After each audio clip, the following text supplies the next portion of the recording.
नमस्कार दोस्तों। कैसे हैं आप सभी लोग? क्या आपको आवाज़ आ रही है? Am I Audible?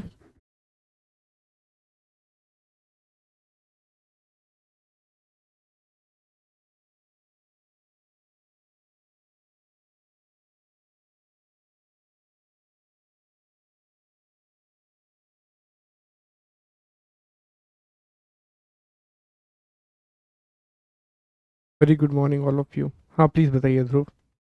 ठीक है। नंदिनी, अजय। मैं बहुत बढ़िया हूँ। नोट्स कब चेक होंगे? देखिए, हाँ, नोट्स मुझे आपके चेक करना है, जैसा मैंने आपसे कहा था। मैं एक बार बात करता हूँ और टेलीग्राम ग्रुप पर आप सभी लोग होंगे, तो वहाँ पर फिर आप अपने नोट्स अपलोड कर दीजिएगा। और मिडाइवल के नोट्स नहीं बनाना है, मैं फिर से रिपीट कर रहा हूँ, मिडाइवल इज़ नॉट इम्पॉर्टेंट। लेकिन मॉडर्न, अगेन मैं मॉडर्न फिर आपको पूरा डिक्टेट करके पढ़ाऊंगा, लिखवा लिखवा करके, जैसा हमने पढ़ा है उसके नोट्स फिर आपको बनाना है ना। नोट्स बनाना है, फिर आप मुझे उसके नोट्स सेंड करेंगे, प्रॉपर उसी तरीके से हम नोट्स बनाएंगे जैसे हम बना रहे थे।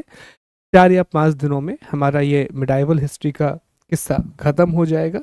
फिर हम मॉडर्न हिस्ट्री की चर्चा करना शुरू करेंगे, जिसको पढ़ने में हमें पूरा फरवरी माह लगेगा। जनवरी का महीना तो लगेगा ही लगेगा, जितने भी दिन जनवरी में बचेंगे। ठीक है। और मैं ज़्यादा होगा तो अभी एक आध दिन मैराथन भी ले लूँगा इसी का, मध्यकालीन भारतीय इतिहास का। तो उसमें फिर हम चीज़ों को और बड़े पैमाने पर कवर कर लेंगे, ताकि जितनी जल्दी मिटाइवल ख़त्म होगा उतना ज़्यादा समय मैं आपको दे पाऊंगा, क्योंकि मैं चाहता हूं कि मॉडर्न हिस्ट्री में मैं आपको बहुत डेप्थ में ले जाऊं, एनसीईआरटी से थोड़ा और अंदर, ताकि बहुत सी बातें आपके दिमाग में बड़ी स्पष्ट हो सके, बड़ी क्लियर हो सके। और जब आप क्वेश्चन अटेम्प्ट करो, चाहे प्रीलिम्स के हो, मेंस के हो, वो सभी बातें आपसे बन रही हो। ठीक है, चलिए। तो अब हम तुगलक वंश की बात करते हैं। तुगलक डायनेस्टी के बारे में अब हम पढ़ेंगे। तो तुगलक वंश की जो स्थापना है वो 1320 में हुई थी दोस्तों, और 1414 तक इन्होंने शासन किया है। अब हम ये सभी लोग जानते हैं कि जो तुगलक वंश है, दिल्ली सल्तनत में जितने भी 5 वंश हुए हैं उसमें सर्वाधिक जिसने शासन किया है, मैक्सिमम जिसमें रूल किया है, वो तुगलक डायनेस्टी ने ही किया है, वो तुगलक वंश ने ही किया है। अगर इनके शासकों की बात करें तो इसमें ग्यासुद्दीन तुगलक है, फिर मोहम्मद बिन तुगलक है, फिरोज शाह तुगलक है, और नसरुद्दीन तुगलक है। इसमें दो शासक बहुत महत्वपूर्ण हैं, एक मोहम्मद बिन तुगलक और दूसरा फिरोज शाह तुगलक। सर, ये दो इंपॉर्टेंट क्यों हैं? देखिए, मोहम्मद बिन तुगलक के बारे में कहा जाता है कि एक ऐसा शासक था जो बुद्धिमान होते हुए भी बहुत महान मूर्ख था, क्योंकि इसने 5 निर्णय लिए। इसने 5 ऐसे निर्णय लिए जो अनफॉर्चुनेटली उस समय की परिस्थितियों के अनुसार विफल हो गए, असफल हो गए। तो इससे कहा गया कि इसने ये जो 5 बड़ी बड़ी नीतियां बनाई, ये पांचों नीतियां फेल हो गई। फिरोज शाह तुगलक का जो काल है वो जाना जाता है नहरों के विकास के लिए, नगरों के विकास के लिए, और बहुत सारे नए विभागों की स्थापना भी फिरोज शाह तुगलक ने करवाई थी। और याद रखिए, यहाँ पर दो ही चीजें इंपॉर्टेंट हैं, एक तुगलक, बस तुगलक के बाद फिर सैयद और लोदी वंश में कुछ महत्वपूर्ण बातें नहीं है ज्यादा। ठीक है, तो ध्यान देंगे आप। देखिए इसमें समझें आप इस बात को सबसे पहले कि ग्यासुद्दीन तुगलक, तो ग्यासुद्दीन तुगलक जो है वो तुगलक वंश का संस्थापक है। तो इसने क्या किया था दोस्तों, सितंबर 1320 में खुसरो खान को हराकर दिल्ली में तुगलक वंश की स्थापना की थी। ठीक है, तो तुगलकों के पहले खिलजी का शासन था, खिलजी में खुसरो खान एक शासन कर रहा था। तो खुसरो खान को मार डाला और ग्यासुद्दीन तुगलक ने 1320 में तुगलक वंश की स्थापना की। माना जाता है कि इसकी माता हिंदू थी और इसके जो पिता हैं वो तुर्की थे। इसने दो उपाधियां धारण की थी, गाजी। गाजी की उपाधि धारण करने वाला ये प्रथम भारतीय सुल्तान है। अब कंफ्यूज मत होइएगा, याद रखिएगा, महमूद गजनवी ने भी गाजी की उपाधि धारण की थी, लेकिन उसने भारत पर शासन नहीं किया, उसने इंडिया पर रूल नहीं किया। लेकिन दोस्तों, जब ग्यासुद्दीन तुगलक, जो भारत में दिल्ली सल्तनत का सुल्तान है, इसने गाजी की उपाधि धारण की है, तो दो प्रश्न बनते हैं। पहला प्रश्न बनता है, प्रथम भारतीय राजा या प्रथम भारतीय शासक जिसने सुल्तान की उपाधि धारण की, तो जवाब क्या होता है? इल्तुतमिश। और फिर दूसरा प्रश्न पूछेगा, प्रथम भारतीय शासक या भारत पर शासन करने वाला व्यक्ति जिसने गाजी की उपाधि धारण की, तो गाजी की उपाधि धारण करने वाला प्रथम सुल्तान कौन है? गयासुद्दीन तुगलक है। ठीक है, और उसने फिर एक और उपाधि ली, मलिक उल गाजी। और मंगोल विजय के बाद, जैसे ही उसने मंगोल विजय कर ली, मंगोल कॉन्क्वेस्ट कर लिया, उसके बाद उसने एक और उपाधि धारण की थी, और इस उपाधि को मलिक उल गाजी कहा जाता है। क्या कहा जाता है? मलिक उल गाजी के नाम से जाना जाता है। ठीक है, आगे देखेंगे, ध्यान देंगे। उसके प्रमुख कार्य अगर हम देखें, उसके इंपॉर्टेंट वर्क देखें, तो पहला कार्य उसने ये किया कि अमीरों की भूमि उसने पुनः वापस कर दी। अब अमीर कौन थे? तो हमने बताया था कि दिल्ली सल्तनत के राज दरबार में जो प्रभावी मंत्री होते थे, प्रभावी व्यक्ति होते थे, उन्हें अमीर कहा जाता था। अलाउद्दीन खिलजी और बलबन ये दोनों जानते थे कि जब तक ये अमीर शक्तिशाली रहेंगे, जब तक ये अमीर पावरफुल रहेंगे, हम चाह कर भी कोई सुधार नहीं कर सकते, और ये हमेशा हमारे खिलाफ षड्यंत्र करते रहेंगे, ये हमेशा हमारे अगेंस्ट में कंस्पिरेसी करते रहेंगे। ये बात बहुत अच्छे से जानते थे अलाउद्दीन खिलजी और बलबन।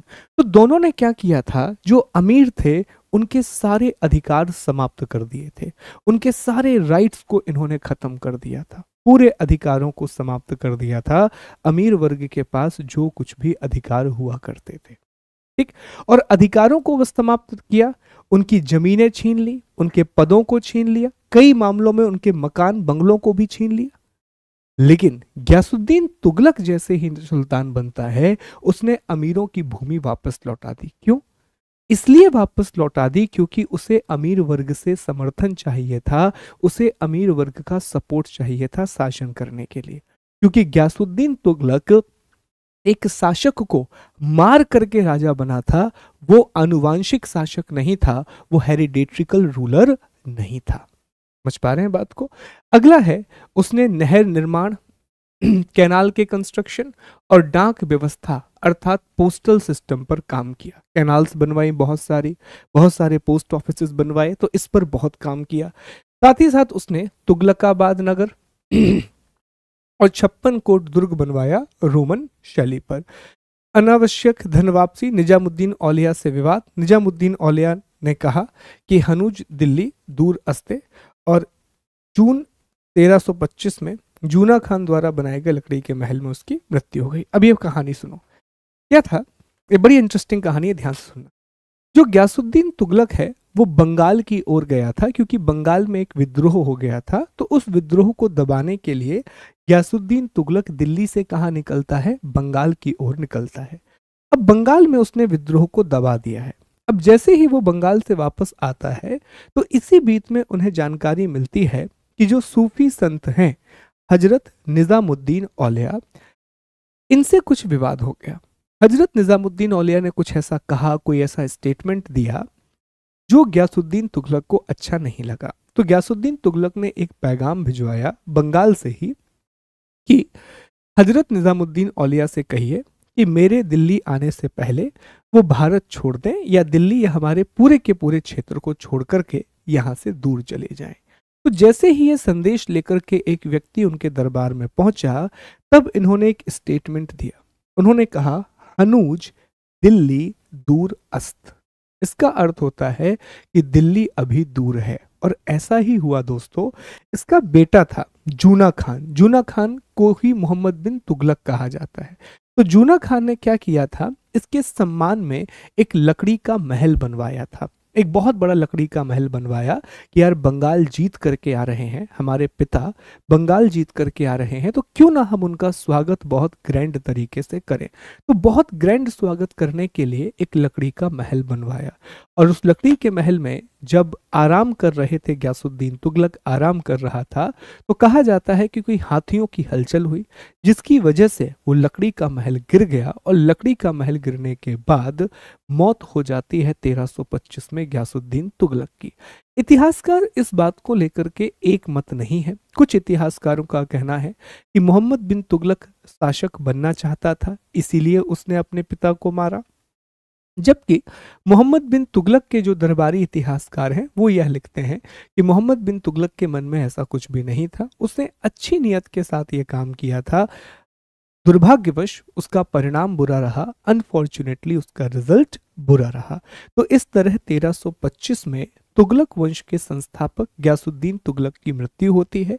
याद रखने वाली बात यह है दोस्तों कि ग्यासुद्दीन तुगलक ने गाजी मलिक की उपाधि धारण की थी या गाजी की उपाधि धारण की थी, which is very very much important. और मंगोल विजय के बाद मलिक गाजी की उपाधि। अब शासन शुरू होगा मोहम्मद बिन तुगलक का। 1325 से लेकर के 1351 तक मोहम्मद बिन तुगलक, जो कि ग्यासुद्दीन तुगलक का बेटा है, वो शासन करने वाला है। और इसके शासन काल में बहुत सारी घटनाएं होंगी। मोहम्मद बिन तुगलक और इसका भाई फिरोज शाह तुगलक दोनों के समय से बहुत सारी बातें जुड़ी हैं। पर पहले तो इनका रूलिंग पीरियड आप देखो, लगभग 26-27 साल शासन किया है। ऑलमोस्ट 26-27 ईयर इसने रूल किया है। एक बहुत बड़ा अवधि है शासन की जो हमें यहाँ पर देखने के लिए मिलती है। अब परिचय में आप देखें तो 1325 में ग्यासुद्दीन की मृत्यु के बाद यह शासक बना। इसे जूना खान इसके बचपन का नाम था और इसे उलूग खां के नाम से भी जाना जाता है। ये पूरी दिल्ली सल्तनत का सर्वाधिक शिक्षित सुल्तान है। हालांकि इसकी नीतियों की विफलता के कारण इसे स्वप्नशील, पागल, रक्त पिपासु, मूर्ख बुद्धिमान सुल्तान कहा गया है। तो ये जो सारी उपाधियां हैं महान, जो कभी कोई व्यक्ति नहीं लेना चाहता, वो सारे टाइटल किसको मिले हुए हैं? मोहम्मद बिन तुगलक को मिले हुए हैं। कि ये स्वप्नशील है, मतलब ये सपनों की दुनिया में रहता है, ये पागल है, ये रक्त पिपासु है, ठीक है, ये मूर्ख बुद्धिमान सुल्तान है। जबकि दोस्तों ये पूरी दिल्ली सल्तनत का सबसे एजुकेटेड, सबसे पढ़ा लिखा सुल्तान था। बावजूद इसके बारे में ये सारी बातें हमें देखने के लिए मिलती हैं कि लोग इसके बारे में किस प्रकार के स्टेटमेंट्स दे रहे हैं। ठीक, आगे बढ़ें आप। इसके नीतियों की बात करते हैं कि सर इसने ऐसे कौन कौन से काम किए जिस वजह से इसका इतना विरोध हुआ। तो इसने 5 निर्णय लिए थे और ये पांचों के 5 निर्णय इसके विफल हो गए। और जब 5 निर्णय इसके विफल हुए तो कहा जाने लगा कि ये मूर्ख सुल्तान है, ये पागल सुल्तान है। इसका पहला निर्णय यह था कि इसने दोआब के क्षेत्र में 50% कर वृद्धि कर दी, मतलब जितना भी टैक्स था उसमें 50% बढ़ा दिया। अब ये बुरा नहीं था। एक्चुअली जो दोआब क्षेत्र है, अर्थात गंगा और यमुना का बीच का जो इलाका है, वहां पर पैदावार ज्यादा होती थी। तो उसने ये सोचा कि यहाँ के किसान ज्यादा पैसा दे सकते हैं और उन्हें वो ज्यादा पैसा देने में समस्या आएगी भी नहीं। इसकी बुरी किस्मत देखो कि जिस साल इसने ये लगान बढ़ाया उसी साल वहां पर अकाल पड़ गया, क्योंकि पानी नहीं गिरा। तो नदी के आसपास के क्षेत्रों में, गंगा नदी के आसपास, यमुना नदी के आसपास खेती होती रही, पर जो इनकी सहायक नदियों का क्षेत्र है वहां खेती नहीं हो पाई। तो किसानों ने विद्रोह कर दिया और जैसे ही किसानों ने विद्रोह किया उसे अपना ये निर्णय वापस लेना पड़ा। तो ये पहला डिसीजन था, बुरा नहीं लेकिन उस समय के हिसाब से बुरा हो गया क्योंकि अकाल पड़ गया। इसने दूसरा निर्णय ये लिया कि अपनी राजधानी दिल्ली से दौलताबाद स्थानांतरित कर दी। देखिए ध्यान दें, ये दिल्ली है और यहां महाराष्ट्र में दौलताबाद है। इसका भी कारण था। कारण यह था कि भारत पर जितने भी विदेशी आक्रमण होते थे वो हमेशा इस जगह से होते थे, उत्तर पश्चिम के क्षेत्र से होते थे। तो दिल्ली एक राजधानी के रूप में हमेशा बहुत ज्यादा, एक कह सकते हैं, वल्नरेबल अवस्थिति में रहती थी। दिल्ली पर हमेशा खतरा रहता था कि कभी भी कोई आएगा तो सीधा वो दिल्ली पर ही अटैक करेगा। तो उसने ये सोचा कि हम अपनी कैपिटल कहाँ पर रख देते हैं? दौलताबाद में, ठीक है, महाराष्ट्र में, और यहां से हम सब चीजों को कंट्रोल करेंगे। लेकिन जैसे ही उसने कैपिटल यहां पर ट्रांसफर की, होने ये लगा दोस्तों कि यहाँ के जो क्षेत्र हैं, विशेष तौर पर बंगाल वाला क्षेत्र है, यहाँ उत्तर भारत के क्षेत्र हैं, ये स्वतंत्र शासक की भांति कार्य करने लगे। यहाँ पर विद्रोह शुरू हो गए और यहाँ पर जो शासक थे वो इंडिपेंडेंट रूलर की तरह रूल करना शुरू कर दिए। अब जैसे ही उसे लगा कि भैया यहाँ से बात नहीं बन रही है, तो 14 वर्ष के बाद उसने फिर से अपनी राजधानी दिल्ली को बनाया। तो इससे भी लोग बहुत परेशान, क्योंकि जब राजधानी परिवर्तित हुई थी तो जितने भी दिल्ली के बड़े व्यापारी थे, लोग थे, बड़ी मात्रा में वो लोगों को अपने साथ दौलताबाद ले गया था। फिर लोगों को दौलताबाद से दिल्ली ले गया तो लोगों ने इस बात का भी भयंकर विरोध किया, एक्सट्रीम परेशान हो गए लोग।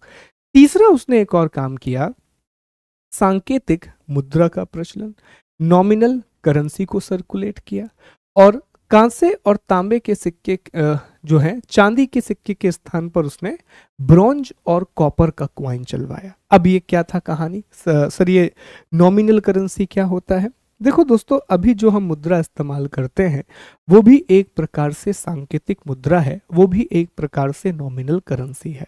अब सर, नॉमिनल करेंसी का अर्थ ये होता है कि आपके पास मान लीजिए एक सिक्का है, उस सिक्के पर मैं लिख दूं 100 रुपए, लेकिन क्या वास्तव में उस सिक्के का मूल्य 100 रुपए है?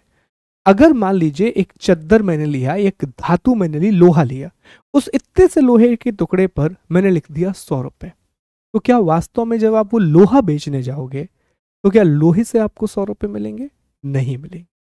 100 रुपए आपने उसका सांकेतिक मूल्य रखा है और चूंकि सरकार की स्थिति अच्छी है इसीलिए उसको वैधता मिली हुई है, इसीलिए उस 100 रुपए को वैधता मिली हुई है। यस और नो? तो यहां पर भी इसने क्या किया कि चांदी के सिक्के चल रहे थे, है ना? आपने पढ़ा भी था हमने जीतल और टंका के बारे में, जो इल्तुतमिश के समय शुरू किया गया था। तो चांदी के सिक्के चल रहे थे, लेकिन चांदी की कमी आने लगी और जनसंख्या बढ़ रही है, आर्थिक गतिविधियां बढ़ रही हैं। तो चांदी की कमी आने की वजह से मुद्रा के जो सर्कुलेशन होता है, फ्लो होता है, उसमें भी समस्या उत्पन्न होने लगी, उसमें भी प्रॉब्लम आने लगी। तो इसने कहा कि एक काम करते हैं, हम चांदी के सिक्के के स्थान पर तांबे और कांसे के सिक्के चलवाते हैं, लेकिन मूल्य उसका उतना ही रहेगा जितना मूल्य चांदी के सिक्के का रहता था। तो ये कहा जाता है सांकेतिक मुद्रा। नीति बहुत अच्छी थी, बहुत बढ़िया पॉलिसी थी। दिक्कत यह हो गई कि उसने उन सिक्कों का मानकीकरण नहीं किया, स्टैंडर्डाइजेशन नहीं किया। तो इससे हुआ ये कि हर व्यक्ति इसकी कॉपी बनाने लगा। जो सिक्का सुल्तान के द्वारा निकाला गया, हर व्यक्ति उस सिक्के की कॉपी बनाने लगा। तो देखा गया कि दिल्ली में पूरे क्षेत्र में सिक्कों की भरमार लग गई। कहा जाता है किताबों में कि दिल्ली के हर घर में सिक्के बनाने का कारखाना खुल चुका था, हर घर में टकसाल लग चुकी थी और फर्जी सिक्कों से पूरी अर्थव्यवस्था तबाह हो गई। फिर सुल्तान को ना चाहते हुए भी एक निर्णय लेना पड़ा। उसे पूरे सिक्कों को जो मार्केट में चल रहे हैं तांबे के, वो पूरे सिक्के उसने वापस बुलाए। चेक किया गया कौन से सही हैं कौन से गलत हैं, पर ऑब्वियसली बात है गलत सिक्के भी सही शामिल होकर के अंदर आ ही जाएंगे और उनके बदले में उसे चांदी के सिक्के देना पड़ा। तो ये भी बहुत बड़ा निर्णय हुआ और ज्यादा दबाव पड़ गया अर्थव्यवस्था पर, ठीक है। और इसीलिए एडवर्ड थॉमस ने मोहम्मद बिन तुगलक को प्रिंस ऑफ मनियर्स अर्थात सिक्के ढालने वाला सुल्तान कहा है। तो तीसरा निर्णय ये भी उसका विफल हो गया। आप देख रहे हैं एक एक करके उसके डिसीजन कैसे फेल हो रहे हैं। ये तीसरा निर्णय भी उसका विफल हो गया। अब उसने चौथा काम किया, कराचिल अभियान, जो कि हिमालय के क्षेत्र में चलाया। इसने क्या किया था, कराचिल और खुरासान अभियान, ये दो अभियान हैं। इसके पास बहुत बड़ी सेना थी, इसने एक बहुत बड़ी, सबसे बड़ी सेना इसी के पास थी पूरे दिल्ली सल्तनत में। अब बड़ी सेना तो रख ली, भारत के आंतरिक विद्रोह पूरे समाप्त हो गए, तो कहा कि अब ये सेना क्या करे, कुछ काम तो देना पड़ेगा। तो इसने कहा कि हिमालय में जितने भी राज्य हैं उनको जीत करके आ जाओ। तो जैसे ही हिमालय वो जीतने के लिए गए, हिमालय में जीतना बहुत मुश्किल है क्योंकि वहाँ पर जो लोग रह रहे हैं वो वहाँ की ज्योग्राफी से परिचित हैं, उनकी अपनी वॉर टेक्निक्स हैं, वो बहुत अच्छे से जानते हैं किस तरह इन पहाड़ी क्षेत्रों में युद्ध लड़ना है। तो वहाँ पर उसकी सेना हार गई और मध्य एशिया में भी इसने सेना को भेजा, बहुत लंबे समय तक जीतती भी गई सेना, पर वहाँ भी हार करके आ गई। और न सिर्फ सैनिकों का नुकसान हुआ बल्कि इतनी बड़ी मात्रा में जो पैसा इसने खर्च किया वो भी पानी में डूब गया। तो इन 5 निर्णयों की वजह से साम्राज्य का विस्तार बहुत हुआ। इसके समय सबसे ज्यादा एक्सपेंशन है दिल्ली सल्तनत का, लेकिन अर्थव्यवस्था चरमरा गई। इसके निर्णय उल्टे पड़ गए इसी के ऊपर और यही कारण है कि इसे रक्त पिपासु, मूर्ख बुद्धिमान सुल्तान, पागल सुल्तान, स्वप्नशील सुल्तान, इन सभी नामों से जाना जाता है। तो ये 5 काम किए थे। उम्मीद करता हूं कि ये समझ में आया होगा आपको। ये 5 काम किए गए जो 5 कंट्रोवर्शियल डिसीजंस कहलाते हैं। अब इसने सुधार भी किए हैं, ऐसी बात नहीं है कि सिर्फ ये कंट्रोवर्शियल काम किए हैं। जैसा मैंने कहा कि मोहम्मद बिन तुगलक और फिरोज तुगलक इन्होंने काम भी बहुत किया है। अब इसने कृषि सुधार किए, तो कृषि सुधारों में क्या किया, एक विभाग बनाया गया दोस्तों, एक विभाग बनाया गया और विभाग का नाम है दीवान ए कोही। एक सेकेंड देंगे, ठीक है, विभाग का नाम है दीवान ए कोही। यहां से सवाल बनते हैं दोस्तों कि दीवान ए कोही नाम के विभाग की स्थापना किसने करवाई थी, तो इस विभाग की स्थापना मोहम्मद बिन तुगलक ने करवाई थी और ये कृषि प्रमुख था और इसका जो प्रमुख होता था वो अमीर ए कोही होता था। इसने क्रॉप पैटर्न को अपनाया, एक ही साल में एक से अधिक खेती करने की प्रणाली को अपनाया, एक अकाल संहिता लागू की, फ्यामिन कोड लागू किया और तकावी ऋण या सौंदर्य ऋण दिया। तो तकावी ऋण मैं मान के चल रहा हूं आपको समझ में आ रहा होगा। तकावी ऋण एक प्रकार का क्रेडिट कार्ड की तरह होता है, जिसे आज सरकार किसानों को क्रेडिट कार्ड देती है कि आपकी जमीन है, इतना पैसा आप एक साल के लिए ले जाओ, जब फसल आएगी तो हमें पैसा वापस कर देना। उसे क्रेडिट कार्ड स्कीम कहा जाता है, केसीसी के नाम से वो बहुत फेमस है। तो इसका क्रेडिट कार्ड योजना का उद्देश्य यह है कि किसानों को सरकार पैसा दे, वो किसी साहूकार से पैसा ना मांगे और वो अपने उत्पादन को और बढ़ाएं, वो एग्रीकल्चर के प्रोडक्शन को और भी ज़्यादा आगे ले जाएं।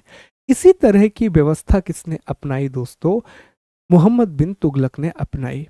उसने कहा कि हम चाहते हैं कि हमारे यहाँ कृषि का विकास हो, हमारे यहाँ एग्रीकल्चर का डेवलपमेंट हो और इसी एग्रीकल्चर के डेवलपमेंट के लिए हम लोगों को ऋण देंगे, हम इन्हें तकावी ऋण की सुविधा उपलब्ध कराएंगे।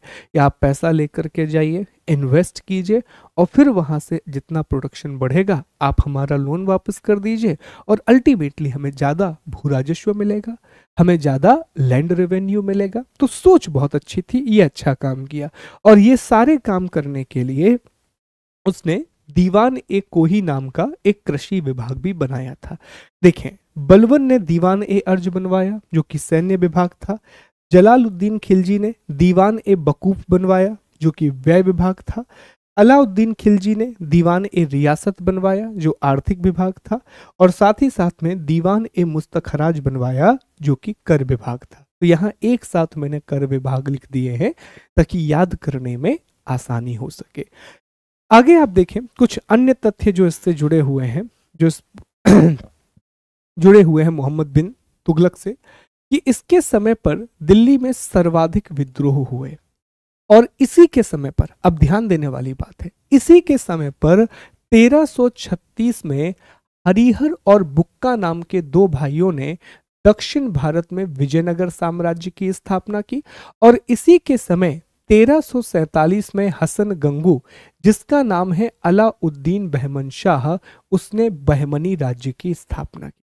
तो आपसे पूछा जाएगा, अभी हम पढ़ेंगे तो मैं फिर से आपको रिपीट कराऊंगा कि विजयनगर साम्राज्य की स्थापना किसके शासनकाल में हुई। तो विजयनगर साम्राज्य का जो इलाका है वो दिल्ली सल्तनत के तहत आता था, पर हरिहर और बुक्का नाम के दो भाई थे जो बेसिकली दक्षिण भारत में मोहम्मद बिन तुगलक के विजय अभियान को आगे बढ़ा रहे थे। तो इसी समय इन्होंने क्या किया, स्वतंत्र शासक की तरह बिहेव करना शुरू कर दिया और विजयनगर साम्राज्य की स्थापना की। तो मोहम्मद बिन तुगलक के शासनकाल में दक्षिण भारत में 1336 में हरिहर और बुक्का ने विजयनगर साम्राज्य की स्थापना की। फिर इनके अंडर में एक सामंत हुआ करता था जिसका नाम है हसन गंगू, अलाउद्दीन बहमन शाह। तो अलाउद्दीन बहमन शाह ने भी, जो दक्कन का क्षेत्र है जिसमें महाराष्ट्र का एरिया आ जाएगा, गोलकुंडा, फिर अहमदनगर, बरार, ठीक है, बीदर, ये सारा जो इलाका है इस क्षेत्र में उसने बहमनी राज्य की स्थापना की। तो इतने विद्रोह हुए और दो राज्य बन गए भारत में, दो बड़े राज्य बन गए। आगे जाकर के विजयनगर बहुत प्रॉस्परस होगा। कृष्णदेव राय के समय बहमनी जो है वो 5 भागों में टूट जाएगा, लेकिन एक युद्ध होगा जिसे तालीकोटा का युद्ध कहा जाता है। तालीकोटा के युद्ध में दक्कन की ये 5 राज्य जीत जाएंगे, बहमनी राज्य जीत जाएगा और विजयनगर साम्राज्य का पतन हो जाएगा। लेकिन विजयनगर साम्राज्य लगभग मान के चलिए कि 1576 तक बहुत शक्तिशाली रहेगा, 1576 तक ये बहुत पावरफुल रहेगा, ठीक है। और 1351 में सिंध में एक विद्रोह हुआ था और सिंध में ही इसकी मृत्यु हो गई। युद्ध नहीं लड़ रहा था, पर इसकी मृत्यु कैसे हुई, ये कैंप में था और बहुत बूढ़ा हो चुका था, तो कैंप में ही इसकी मृत्यु हो गई। और फिर इसका भाई फिरोज शाह तुगलक अगला शासक बना। ठीक है, फिरोज शाह तुगलक अगला शासक बना। अब एक दो तथ्य याद रखिएगा कि मोरक्को अफ्रीका में एक देश है। मोरक्को आप देखेंगे तो आपको बिल्कुल उत्तर पश्चिम अफ्रीका में एक देश मिलेगा, मोरक्को। वहां से इब्न बतूता नाम का एक यात्री भारत आया था, जिसने रेहला नाम की किताब लिखी है। तो ये प्रश्न पूछा जाता है अक्सर कि इब्न बतूता किसके शासनकाल में भारत आया था। तो इब्न बतूता अफ्रीका या मोरक्को का एक विदेशी यात्री था, और यह मोहम्मद बिन तुगलक के शासनकाल में भारत आया था। और इसने एक किताब लिखी है रहला, जिससे बहुत सारी जानकारी मोहम्मद बिन तुगलक के शासनकाल की मिलती है। मोहम्मद बिन तुगलक के द्वारा जैन साधु जिन प्रभु सूरी को सम्मानित किया गया था, और जिया नक्शबी ने संस्कृत कथाओं का तूतीनामा नामक पुस्तक में फारसी अनुवाद भी किया है। ठीक है, चले आगे बढ़ते हैं। अब हम फिरोज शाह तुगलक के बारे में पढ़ेंगे। 1 मिनट का समय देंगे, फिर हम फिरोज शाह तुगलक पढ़ रहे होंगे।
तो अब हम फिरोज शाह तुगलक के बारे में बात करेंगे।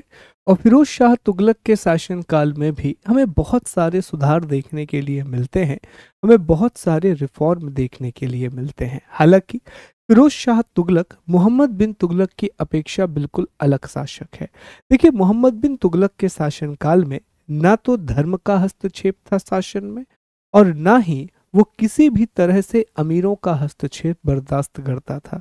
वो सारे निर्णय अपनी बुद्धि और तर्क के आधार पर लेता था। वो बात अलग है कि उसके डिसीजन फेल हो गए, लेकिन फिरोज शाह तुगलक ने शुरुआत से ही तुष्टीकरण और धार्मिक नीति अपनाई, अपीजमेंट और रिलीजियस पॉलिसी को अपनाया। उसने मुसलमानों को आकर्षित करने के लिए बहुत सारी रियायतें दी, दूसरे धर्मों पर इंक्लूडिंग हिंदू बहुत सारे करों का आरोपण किया। ठीक है, इसके अलावा जितने भी अमीर थे उनको भर भर के दान किए ताकि अमीरों का समर्थन मिले। उसने शरिया के हिसाब से अपने शासन को चलाया। पर नहरों का निर्माण, नगरों का निर्माण, ये सारे काम फिरोज तुगलक के शासनकाल में बहुत हुए हैं। और फिरोज तुगलक पूरी दिल्ली सल्तनत का माना जाता है कि आखिरी ऐसा शासक होगा जो एक्सपेंशन को देखेगा। उसके बाद के शासक उतने बड़े लेवल पर एक्सपेंशन नहीं कर पाएंगे।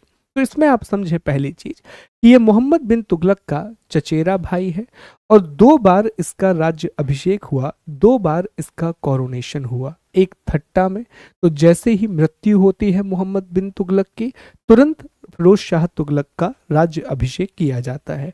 और फिर जब वो दिल्ली वापस आया सिंध का विद्रोह दबाने के बाद, तो 1351 में दिल्ली में भी इसका राज्य अभिषेक किया गया। खलीफा द्वारा इसने कासिम अमीर उल मोमान की उपाधि धारण की थी, जो इतनी महत्वपूर्ण नहीं है, प्रश्न नहीं आएगा यहां से। अब इसने पहला सुधार ये किया, भू राजस्व संबंधी सुधार। सबसे पहले इसने लैंड रेवेन्यू का रिफॉर्म किया। अब राजस्व संबंधी सुधार क्या किए, रेवेन्यू रिफॉर्म क्या किए कि 24 अलग अलग प्रकार के कर चला करते थे, उन सभी करों को समाप्त करके इसने सिर्फ 4 कर आरंभ किए। तो एक प्रकार से जीएसटी टाइप का रिफॉर्म हो गया कि बहुत सारे टैक्सेस को कम खत्म करके सिर्फ एक टैक्स आपने ला दिया, goods and services tax, GST. उसी तरह जो अलग अलग प्रकार के 24 कर चल रहे थे, इनको समाप्त कर दिया और 4 करों की शुरुआत की। तो 4 कर कौन कौन से थे? उसमें पहला कर आता है जजिया। तो जजिया ऐसा कर है दोस्तों जो सामान्यतः गैर मुसलमानों से वसूला जाता था, और ब्राह्मणों पर इसने जजिया लगाया, और ब्राह्मणों पर जजिया लगाने वाला ये पहला शासक था। याद रखिए, जजिया की शुरुआत भारत में किसने की थी? तो मोहम्मद बिन कासिम ने जब सिंध के क्षेत्र पर आक्रमण किया, वहां पर अपने शासन को स्थापित किया, तो उसने जजिया कर की शुरुआत की थी जो गैर मुसलमानों से वसूला जाता था। लेकिन तब भी उसने ब्राह्मणों से जजिया कर नहीं लिया था। लेकिन फिरोज शाह तुगलक ब्राह्मणों पर जजिया कर लगाने वाला पहला शासक है। दूसरी बात, स्त्री, वृद्ध और विकलांग, इससे इन्होंने टैक्स नहीं वसूला। स्त्री, वृद्ध और विकलांग से जजिया कर नहीं लिया जाता था। दूसरा है जकात। जकात धनी मुसलमानों पर लगाया गया एक प्रकार का स्वैच्छिक कर था, एक वॉलंटरी टैक्स था जो कि बहुत ही रिच मुस्लिम हैं उनके ऊपर लगाया जाता था। खम्स जो है, युद्ध में अगर कोई लूट का माल मिला है तो उस पर टैक्स लगता था, जिसमें 20% हिस्सेदारी राज्य की होती थी और 80% हिस्सेदारी सैनिकों को होती थी। जैसे मान लीजिए कि फिरोज शाह तुगलक की सेना ने किसी क्षेत्र पर अटैक किया और अटैक करने के बाद वहां से वो 100 रुपए लूट करके लाए, तो इस 100 रुपए जो लूट करके सेना लाई है उसमें 20 रुपए राज्य को देना पड़ेगा, लेकिन 80 रुपए सैनिकों के बीच में ही वितरित हो जाते थे। और एक था खराज, और ये भी गैर मुसलमानों से लिया जाने वाला भू राजस्व था। It was a land revenue tax for non Muslim. तो ये 4 कर थे। उसके अलावा दोस्तों हक ए शर्ब, सिंचाई कर की शुरुआत बाद में उसने कर दी, जो कि उपज का 1/10 भाग थी। और इसका कारण भी था, और ये बुरा भी नहीं था, क्योंकि उसने 5 बड़ी नहरों की स्थापना करवाई थी। तो नहर निर्माण कराने वाले शासक के रूप में भी फिरोज शाह तुगलक को जाना जाता है, और उसने कृषि का उत्पादन भी बढ़ा दिया था, प्रोडक्शन भी बढ़ा दिया था। इसने चांदी एवं तांबे के मिश्रित सिक्के जारी किए जिसे अद्धा और विख कहा जाता था। क्या कहा जाता था? अद्दा और विख कहा जाता था। तो इसने कहा कि चांदी की कमी आ रही है, ये सच्चाई है, तो क्यों ना हम चांदी और तांबा दोनों को मिला करके सिक्के बनाएं, और इसे अद्दा और विख कहा जाता था। तो चांदी के सिक्के भी रहे आए और उसमें तांबा मिलाने से उनकी चांदी की जो खपत है वह भी थोड़ी कम हो गई। इसके समय पर बहुत सारे विभाग बने, जैसे मुस्लिम विधवा और दूसरी स्त्रियों की सहायता के लिए इसने दीवान ए खैरात नाम का एक विभाग बनाया था। इसके समय पर जो दास हैं, जो गुलाम हैं, उनकी सर्वाधिक संख्या थी।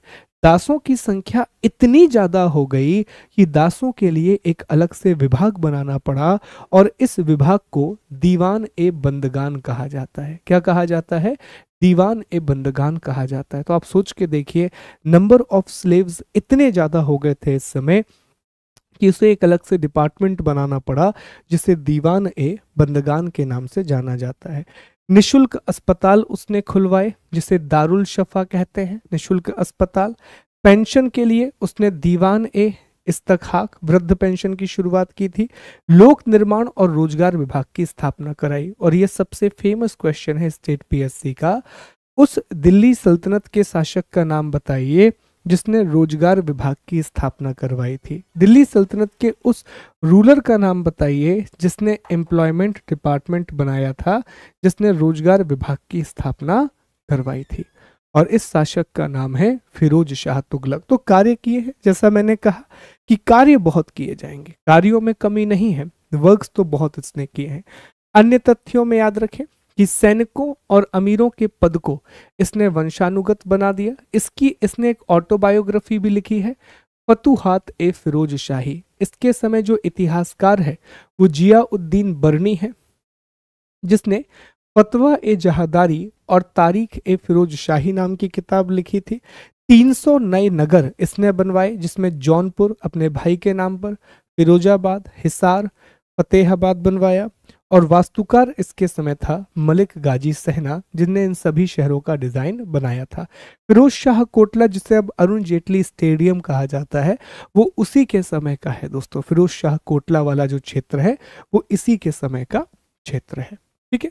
इसके शासनकाल में टोपरा गांव एवं मेरठ से अशोक के 2 स्तंभों को लाकर दिल्ली में स्थापित किया गया। यह हमने पढ़ा था जब हम एंशियंट हिस्ट्री पढ़ रहे थे कि दिल्ली में अशोक के 2 स्तंभ फिरोज शाह तुगलक लेकर के आया था। इसने ज्वालामुखी मंदिर के पुस्तकालय से लूटे गए 1300 ग्रंथों में से फारसी में अनुवाद कराया। सुल्तान फिरोज शाह तुगलक ने दिल्ली में फिरोज शाह कोटला दुर्ग का निर्माण कराया। 1200 बगानों की स्थापना कराई। राज्य के खर्च पर लोगों को हज भेजा। पर्दा प्रथा और स्त्रियों के मजार जाने पर इसने पर्दा प्रथा पर रोक नहीं लगाई, स्त्रियों के मजार जाने पर इसने रोक लगा ली थी। हेनरी एलियट ने कहा है इसको सल्तनत काल का अकबर, जो कि गलत है। वो किसी भी तरह से सल्तनत काल का अकबर नहीं था, क्योंकि उसके कार्य एक तरफा थे। मृत्यु कैसे हुई? तो 1388 में इसकी मृत्यु हो गई। दिल्ली सल्तनत का पतन शुरू हो गया। नसरुद्दीन महमूद तुगलक अगला शासक बना, अंतिम शासक जो रहता है, और तैमूर लंग का आक्रमण इसी के शासनकाल में हुआ। इसका सहायक था खिज्र खान, और खिज्र खान ने सैयद वंश की स्थापना की। दिल्ली सल्तनत का प्रथम सिया वंशी शासक है खिज्र खान। अब ये समझें इस बात को।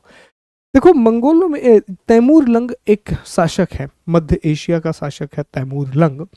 तो तैमूर लंग ने इस समय भारत पर अटैक किया था। तो एक प्रश्न पूछा जाता है कि जब तैमूर लंग का भारत पर आक्रमण हुआ तो उस समय दिल्ली का सल्तनत का सुल्तान कौन था? तो उस समय दिल्ली का सुल्तान नसरुद्दीन महमूद तुगलक था। मतलब यह है कि जब तैमूर लंग इंडिया पर अटैक करता है उस समय दिल्ली में तुगलक वंश का शासन चल रहा है, और दक्षिण भारत में विजयनगर राज्य है और दक्षिण भारत में बहमनी राज्य है, वह भी हमें देखने के लिए मिलता है। और इसका सहायक कौन है? खिज्र खान। खिज्र खान ने किसको हेल्प किया था? तैमूर लंग को। तो जब तैमूर लंग का आक्रमण खत्म हुआ, उसने खिज्र खान से कहा कि हम उपहार स्वरूप तुम्हें दिल्ली सल्तनत सौंपते हैं। तो उसने नसरुद्दीन महमूद को मार डाला। और खुद सैयद वंश की स्थापना की। दोस्तों, खिज्र खान पहला ऐसा व्यक्ति है जो पहला सिया मुसलमान है जिसने दिल्ली सल्तनत पर शासन किया। अगेन, सैयद वंश में कुछ भी महत्वपूर्ण नहीं है, हम सीधी चर्चा आप कर रहे होंगे दोस्तों लोदी वंश के बारे में, जो बहुत महत्वपूर्ण है क्योंकि लोदी वंश में जो इब्राहिम लोदी है, इब्राहिम लोदी का बाबर के साथ युद्ध होगा और उस युद्ध के बाद भारत में मुगल सल्तनत की स्थापना होगी, इंडिया में मुगल एम्पायर आएगा। तो लोदी जो है ये अफगान शासक थे। लोदी कौन थे दोस्तों? तो लोदी अफगान शासक थे और ये पहला अफगानी राज्य है जिसकी स्थापना भारत में हुई है। ये अफगानी शासक थे। इसमें तीन बड़े शासक हैं, एक है बहलोल लोदी, दूसरे शासक हैं सिकंदर लोदी और तीसरा शासक है इब्राहिम लोदी। बहलोल लोदी संस्थापक है, सिकंदर लोदी सबसे ज्यादा इंपॉर्टेंट है और इब्राहिम लोदी इकलौता ऐसा शासक होगा दिल्ली सल्तनत का जो युद्ध भूमि में युद्ध करते हुए मारा जाएगा, जिसकी मृत्यु युद्ध भूमि में होगी, युद्ध स्थल में होगी।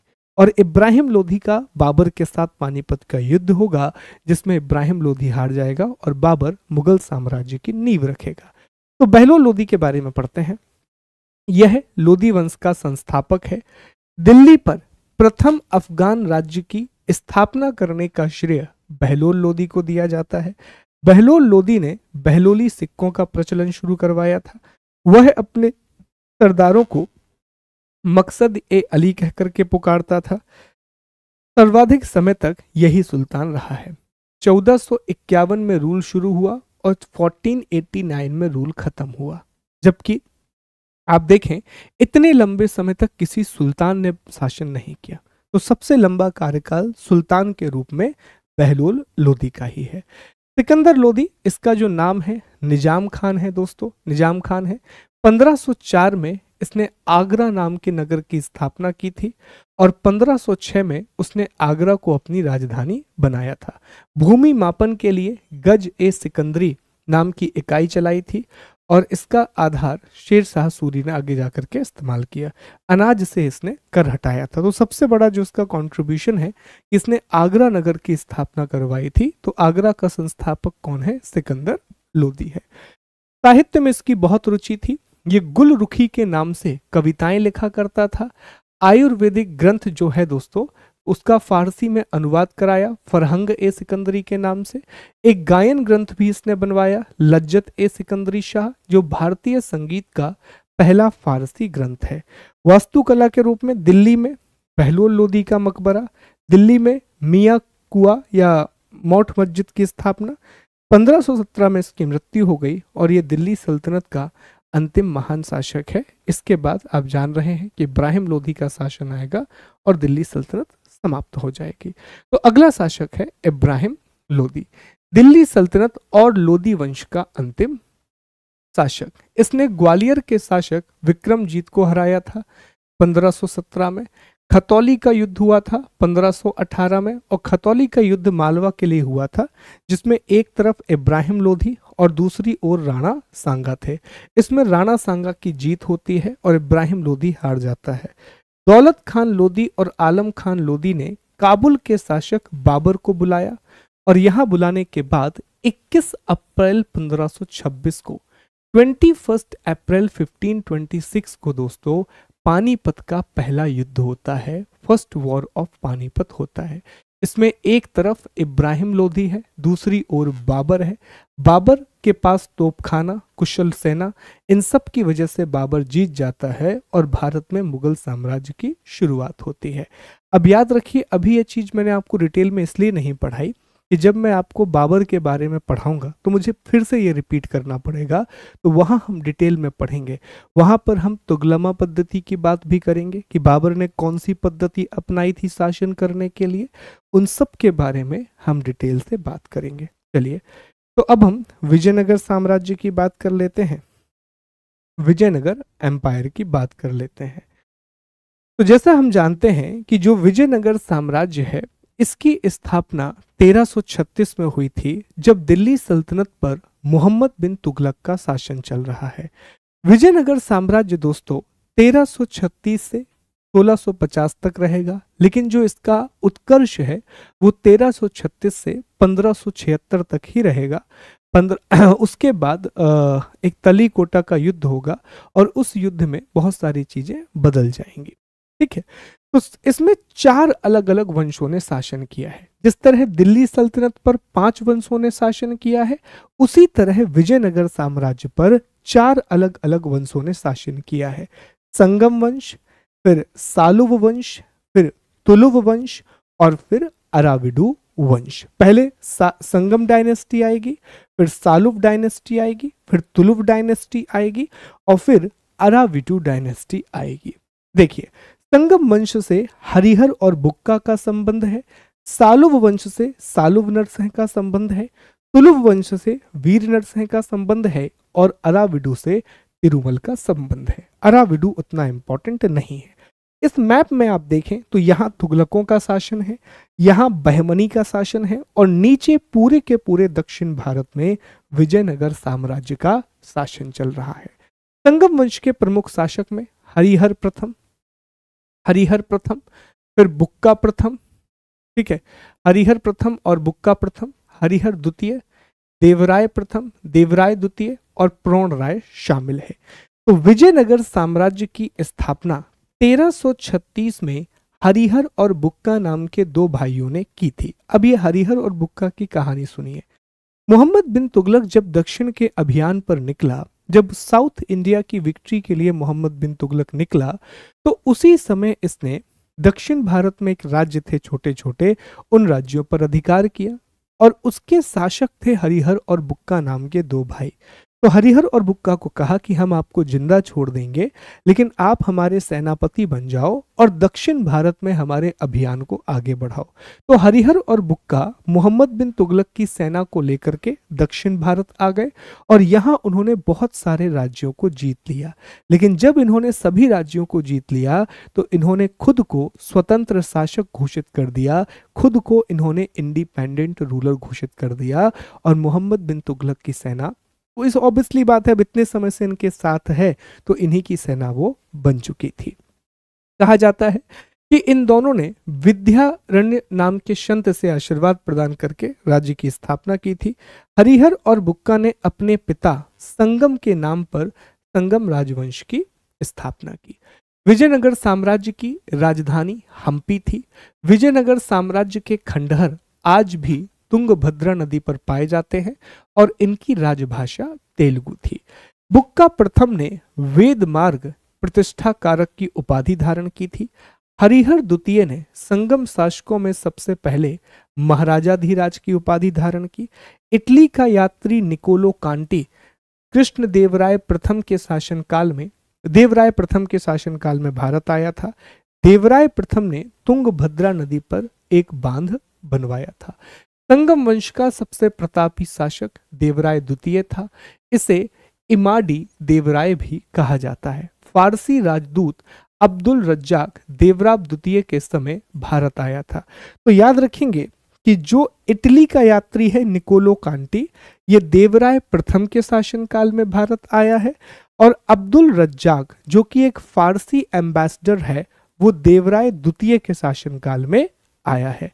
एक अभिलेख में देवराय द्वितीय को जग बेटकार या हाथियों का शिकारी बताया गया है। देवराय द्वितीय ने संस्कृत ग्रंथ महानायक सुधा निधि एवं ब्रह्म सूत्र पर टीका भी लिखा है। फिर तुलुव है। अब तुलुव में सिर्फ एक चीज याद रखना है, बस यही सबसे इंपॉर्टेंट है। देखो, संगम में हमने 2-3 महान शासक देखे। संगम डायनेस्टी में हरिहर और बुक्का जिन्होंने संगम वंश की स्थापना की, विजयनगर वंश की स्थापना की, हमें वो देखने के लिए मिलते हैं, हरिहर और बुक्का नाम के शासक। फिर देवराय प्रथम और देवराय द्वितीय देखने के लिए मिलते हैं। देवराय प्रथम के समय फारसी का पर्शियन एक ट्रैवलर है निकोलो कांटी, वो इंडिया आता है और देवराय सेकंड के टाइम पे हमें देखने मिलता है कि अब्दुल रज्जाक आता है। फिर संगम वंश खत्म। अगला वंश है तुलुव वंश और तुलुव वंश की स्थापना की है वीर नरसिंह ने। लेकिन उससे भी महत्वपूर्ण यह है कि तुलुव वंश का या पूरे विजयनगर साम्राज्य का सबसे महान शासक कृष्णदेव राय तुलुव वंश से संबंधित है। देखो दोस्तों, ये याद रखने की बात है कि यहाँ पर देवराय प्रथम और देवराय द्वितीय इन दोनों का संबंध संगम से है, लेकिन जो कृष्ण देव राय हैं इनका संबंध तुलुव डायनेस्टी, और यहीं से प्रश्न बन करके आते हैं, यहां से क्वेश्चंस निकल करके आते हैं। बाबर ने अपनी आत्मकथा, बाबर ने अपनी ऑटोबायोग्राफी लिखी थी जिसका नाम है बाबरनामा। बाबरनामा में कृष्णदेव राय को भारत का सबसे शक्तिशाली शासक बनाया है। कृष्णदेव राय के शासनकाल में पुर्तगाली यात्री डोमिगोस पायस विजयनगर आया था। अब ये बात भी ध्यान में रखिए, इनका शासन है 1509 से 1530 तक, और 1498 में 20 मई 1498 को पुर्तगाली समुद्री मार्ग से भारत पहुंच चुके हैं। वास्को डिगामा का भारत में आगमन हो चुका है। कालीकट में जमोरिन के शासक ने उसका स्वागत किया है। तो अब धीरे धीरे 1509 तक आते आते पुर्तगालियों ने अपनी बस्तियों की स्थापना कर ली है, पोर्चुगीज ने अपने सेटलमेंट को यहाँ पर बना लिया है। दोस्तों याद रखने वाली बात है। तो पुर्तगाल का यात्री है डोमिगोस पायस, वो विजयनगर साम्राज्य की यात्रा करने के लिए आया था। कृष्णदेव राय के दरबार में तेलुगु साहित्य के 8 सर्वश्रेष्ठ कवि रहते थे जिन्हें अष्ट दिग्गज कहा जाता था। उसके शासनकाल को तेलुगु साहित्य का स्वर्ण युग कहा गया है। अब 8 महान कवि रह रहे हैं अगर तेलुगु साहित्य के, तो बट नेचुरल सी बात है कि उसके काल को स्वर्ण युग ही कहा जाएगा। ठीक है। कृष्णदेव राय ने तेलुगु में अमुक्त माल्यद और संस्कृत में जाम्बती कल्याणम की रचना की है। पांडुरंग महात्म्यम की रचना तेनाली राम रामकृष्णन ने की थी, और तेनाली रामा एक बहुत बड़ा सीरियल भी बना, तेनाली रामा। ठीक है। नागलपुर नामक नए नगर, हजारा और विट्ठल स्वामी मंदिर और विरूपाक्ष मंदिर का निर्माण किसने करवाया? कृष्णदेव राय ने करवाया। तो विरूपाक्ष मंदिर, विट्ठल स्वामी मंदिर, ये बहुत प्रसिद्ध मंदिर है। कृष्णदेव राय की मृत्यु 1529 में हो गई, और कृष्णदेव राय ने आंध्र भोज, अभिनव भोज, आंध्र पितामह की उपाधि धारण की थी। फिर दोस्तों 1565, माफ कीजिए मैं 76 बोल रहा था, 23 जनवरी 1565 को, 23 जनवरी 1565 को एक युद्ध होता है जिसे बन्नी हट्टी, राक्षस तंगड़ी या तली कोटा का युद्ध कहा जाता है। इस युद्ध में विजयनगर साम्राज्य का नेतृत्व रामराय करता है, और दक्षिण संघ बीजापुर, अहमदनगर, बीदर और गोलकंदा का नेतृत्व अली आदिल शाह करता है। इस युद्ध में अली आदिल शाह की जीत होती है, और इस तरह विजयनगर साम्राज्य का पतन हो जाता है। जो विजयनगर एम्पायर है वो समाप्त हो जाता है। देखिए मैं आपको ये बात बताऊं कि जो विजयनगर है, जो बरार और बीदर का क्षेत्र है, जो बहमनी राज्य है, ये बहमनी राज्य मुख्य रूप से दोस्तों 5 राज्यों में बट जाता है। ये जो बहमनी राज्य है जिसकी स्थापना हसन गंगू के द्वारा की गई थी, ये 5 राज्यों में बट जाता है। बीजापुर, जहां पर यूसुफ आदिल शाह स्थापना करते हैं, अहमदनगर मलिक अहमद के द्वारा स्थापना होती है, बरार फतेह उल्लाह इमाद शाह के द्वारा, गोलकुंडा कुतुब शाह और बीदर अमीर शाह। तो ये 5 भागों में बट गया। पहले ये एक ही था जिसे बहमनी कहा जाता था, लेकिन फिर इनके बीच में आपसी मतभेद होंगे और ये अहमदनगर, बीजापुर, गोलकुंडा, बरार और बीदर में बट जाएंगे। तो अब दोस्तों हमने अपनी पूरी पृष्ठभूमि तैयार कर ली है और हम कह सकते हैं कि अब हम मुगल साम्राज्य पढ़ने के लिए तैयार हैं। तो कल से हम मुगल एम्पायर की बात करेंगे और मुगल साम्राज्य के तहत हम पहले इनके शासकों का अध्ययन करेंगे, फिर प्रशासन का अध्ययन करेंगे, फिर मराठों की चर्चा करेंगे। तो 2 टॉपिक बचते हैं, एक मुगल और एक मराठा इस इतिहास में।